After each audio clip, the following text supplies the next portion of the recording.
सुरुवातीला म्हणजे त्यांच्या मनात काही प्रश्न आहेत ते त्यांनी तयार करून आणलेले आहेत, लिहून आणलेले आहेत आणि त्या व्यतिरिक्त त्यांच्या मनात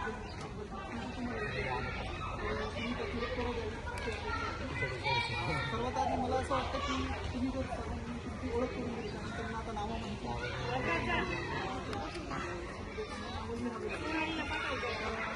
सुरुवातीला तुम्ही ओळख करून दिली आणि तुमचा अनुभव सांगितला. त्यानंतर तुमचा प्रश्न विचारतो.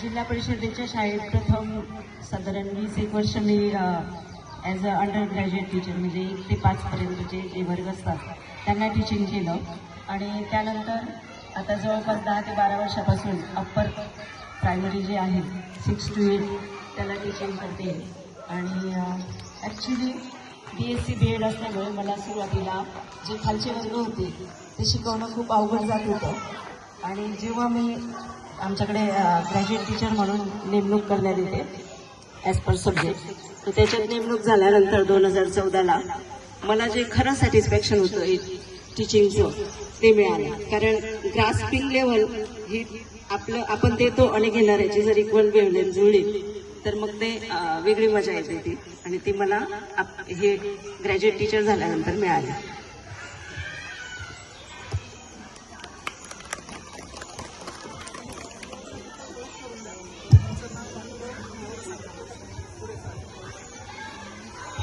मी ज्योत्स्ना काळू मोरे, माहेरचं मोरे, सासरचं बदान. माझं पण MA DEd झालेलं आहे. मला चान्स होता BEd करायचा पण तो प्रेग्नंट असल्यामुळे गेला मला चान्स. आता मिळाला तर नक्की करणार आहे मी BEd. मी खालच्या याला आहे प्रायमरीला 1 ते 5ला आणि माझं सर्व्हिसचा अनुभव म्हटला तर मला 18 वर्ष झालेली माझी सर्व्हिस. सुरुवातीला मी जळगाव जिल्ह्यामध्ये होती, तिथून मग जिल्हा बदली करून इकडे आलेली आहे. आता मला या जिल्ह्यामध्ये 12 वर्ष झाली.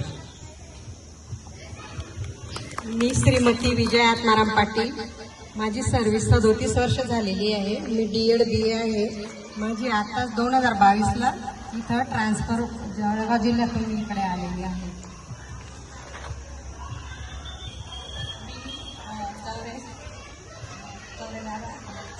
सकाराम. मी 2024मध्ये म्हणजे आज मला 3 वर्ष पूर्ण होत आहे. पेशाक्षेत्रातून माझी पवित्र पूर्ण झाली आहे आणि माझं education MA BEd subject English आहे आणि मी पास आहे.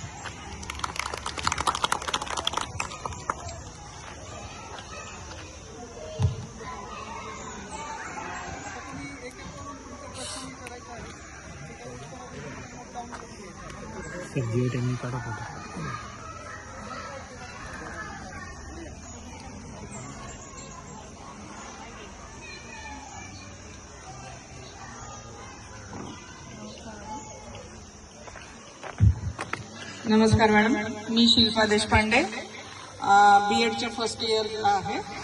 मी आपल्याला प्रश्न विचारू इच्छिते की शासनाच्या उपस्थितीविषयक योजनांचा काही लाभ होतो का?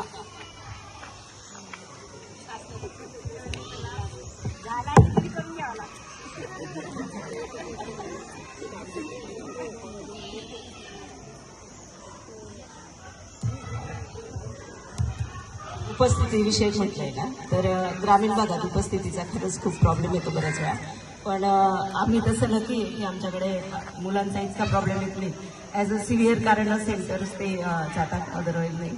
आणि दुसरी गोष्ट म्हणजे मुलांना उपस्थितीचा आपण हे पण देतो, शिष्यवृत्ती. त्याचाही फायदा त्यांना होतो सुवर्णमहोत्सवीचा. म्हणजे उपस्थिती कमी असेल तर शिष्यवृत्ती मिळत नाही. ते पण एक निमित्त होतं की मुलांची उपस्थिती वाढते.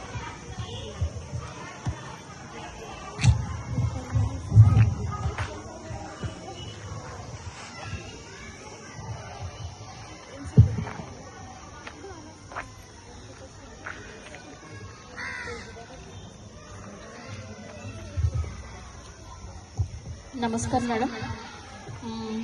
मी सोनाली आईरे, मी BEd फर्स्ट इयरची विद्यार्थिनी आहे. मला असं विचारायचं आहे मॅडम, हा ग्रामीण भाग आहे, तर मुलांच्या तुलनेत मुलींची इथे उपस्थिती कशी आहे?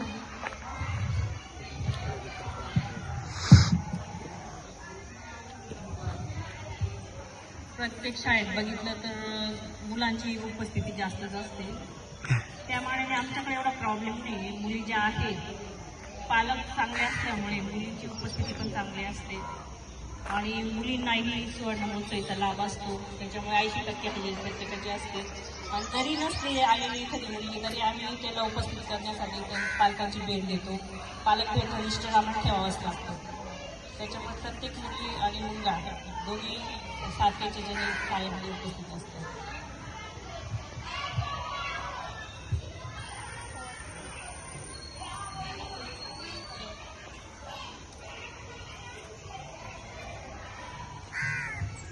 नमस्कार मॅडम.